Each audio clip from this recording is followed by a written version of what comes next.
it going, everybody? Welcome back to D Herd. My name is Dakota, and today, originally, I had planned a Dragon Ball Super 131 reaction video. What I thought I was doing was recording it. Turns out, I actually didn't click record on my camera, on my phone. I didn't actually get any of the footage. So instead of a reaction video, I was thinking I can jump right in and just try to do a review on this episode, because this was an amazing episode. It really, really was. I really like the fact that Frieza genuinely did come back with a whole new tire of cockiness. Frieza really did come back with this huge ego. Like, he has been cocky throughout the tournament, but this coming back at the very end like this, he's really coming back super, super cocky. I think that really works for his character, especially here, especially against Jiren this close to the end of the battle. I also want to take a second to say that Android 17 did acknowledge Frieza's strength and abilities and powers right here. In the middle of this fight, Android 17 went out of his way to say that both Jiren and Frieza are both very, very tough. Throughout this entire interaction, Frieza, even though he's been beaten down now multiple times by this man, Jiren, he's still taunting him to his face. I don't know if that's because he's cocky, because he knows that Universe 7 has more people on his team, or what the case may be. But of course, he has to go and get his beat down. Frieza counters very, very well. It's almost like in every experience, in every fight that Frieza has had with this guy, he's learned a little bit more. He's watched Goku fight multiple times. He watched Vegeta fight. He watched all these people fight Jiren, and he really, I believe, absorbed all of that information while he was watching. I really enjoyed that they put that in. I do think it was kind of funny that in the other video, I said that Vegeta was kind of like Goku's cheerleader. Come on, keep going, do what you gotta do, don't give up, you know, it's unacceptable, this, that, the other thing. In this episode, we get the exact same thing on Universe 11 side. You get the second fiddle to Jiren, Toppo being the cheerleader. Hey, you're strong, don't worry, you can do this, blah, blah, blah. I just thought that was kind of funny. I do think that this part right here was very, very classic Dragon Ball Z. It looks beautiful. This entire episode looks very, very beautiful. It looks very well animated, it looks smooth, it looks clean, it just looks good all around, in my opinion. The fact that Goku just shows up out of nowhere via instant transmission, that's just very Dragon Ball Z feel for me. I also love that in this episode, apparently everything makes Frieza want to vomit. He said it like 2 or 3 times throughout this episode. I thought that was kind of humorous. Now, I don't know if I can speak for the entire fan base. I don't know if I can speak for just Goku fans. I don't know if I can just speak for just Frieza fans. But I can say this. I do think that collectively, this has got to be one of the best scenes in the entire episode. Having Goku and Frieza team up and go full force against Jiren. While, as Goku said, Android 17 can be the backup, and they did this beautifully. Oh my god, the animation here looks wonderful. I love how they choreographed the fight, and the beams, how everything was going with each other and everything. It just looks really, really good. Frieza and Goku are fighting together. That in itself is just, I didn't even know how to explain it. Where Frieza says, "Throw me," to Goku. I love how they did this to kind of get around the whole not being able to fly aspect. And it has a whole lot of power behind that punch, and it really does connect. So that was just really, really satisfying to watch. I cannot express this enough, guys. This scene right here at the end of the fight, in the middle of the episode, where Goku's just going all out, using up all the energy that he has left, and he can just barely manage to go Super Saiyan, and he's just fading back and forth between that. I love this scene. It's pretty much like going back to the first Frieza and Goku fight. Frieza has all the veins in his head, he's all fucked up and scratched up and worn out, and Goku's just barely being able to hang on to the Super Saiyan, and, you know, his shirt's ripped off. It really does, in my opinion, very nostalgic. And I just loved the animation. I cannot get over this, guys. The animation in this episode, top notch. I really do like the fact that they did end the show with Goku losing. Goku and Frieza, the two people that we thought that were gonna be knocked out or eliminated, actually getting knocked off with Jiren. That really did throw me for a loop. So I really did appreciate that. I like the writing in that. Not only were there times at the beginning of this episode, there were times at the end of this episode that just really, really got me emotional. And I really thought that this show needed that emotion.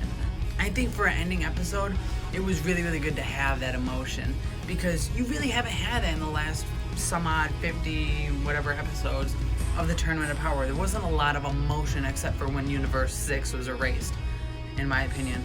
There wasn't really like anything like, oh wow, like shit, like that actually hurt for a while. So to have that emotion being brought out in this episode, being the finale, being this last episode, really, really did this show justice, in my opinion. It really did this episode, if nothing else, justice. And then of course my boy 18 had to go and wish for all the erased universes to be brought back, and that actually has to tie into some of the theories that I had, saying that I believe Goku was going to make the wish, but regardless of who, the wish of all the erased universes being brought back, maybe those extra 4 universes also got brought back, and that's what's going to lead into the next movie. Maybe that leads into the next arc of whatever story we're going to get, or whatever is going to happen down the line. I thought that would be really interesting. Maybe in these 4 universes there were some really, really strong people and they got wished back, bada boom, bada bang.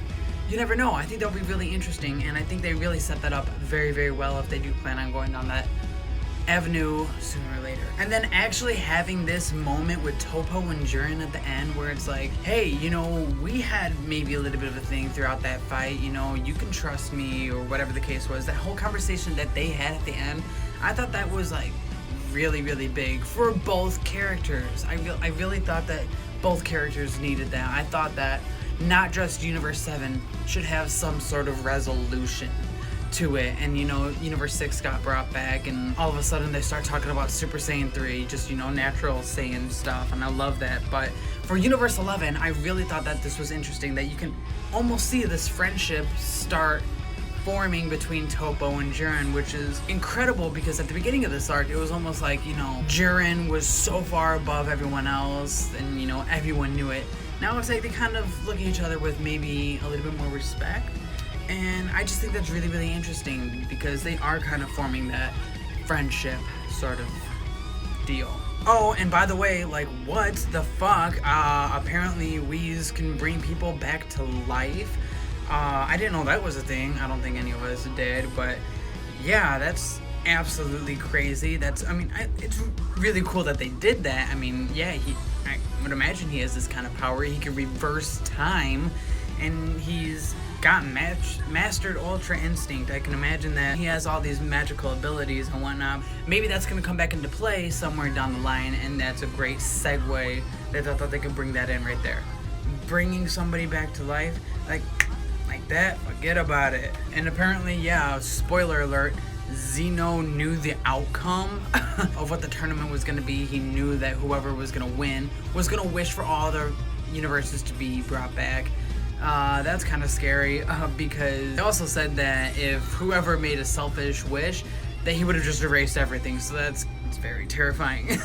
Like, that's not something you want to play around with. But I'm glad it worked out the way it did, and I love the fact that even Whis was saying, you know, hey, maybe mortals can change and they can be better. I thought that was interesting.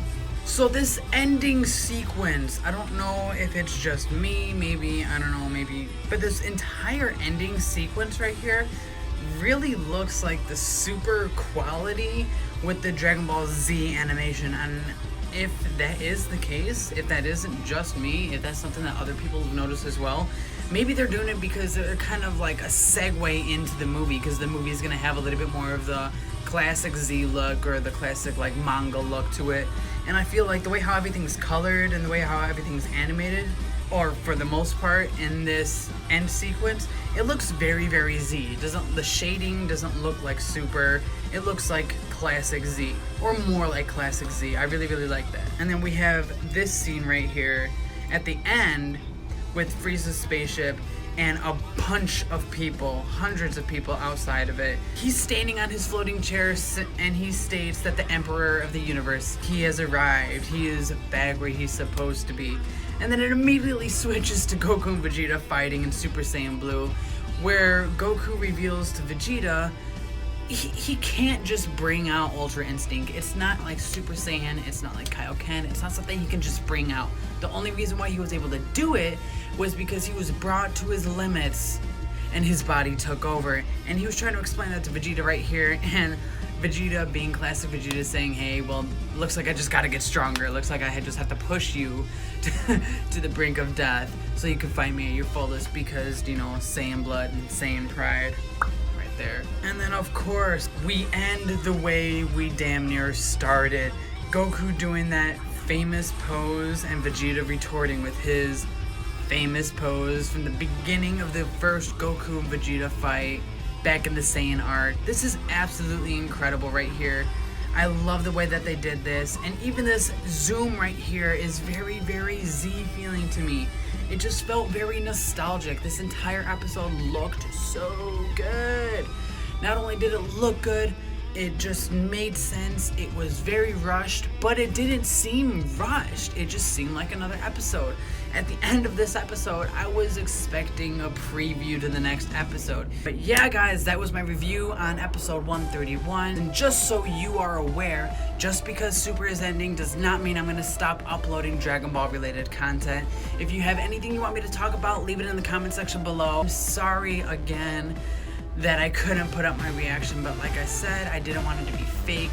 After I found out that I just, I went upstairs, watched The Walking Dead for tonight, and then as soon as that was done, I came back down and I thought I'd give this another try. Give me a like, leave a comment down below, hit that subscribe button, tap that bell, get all my notifications, and I'll see you guys later.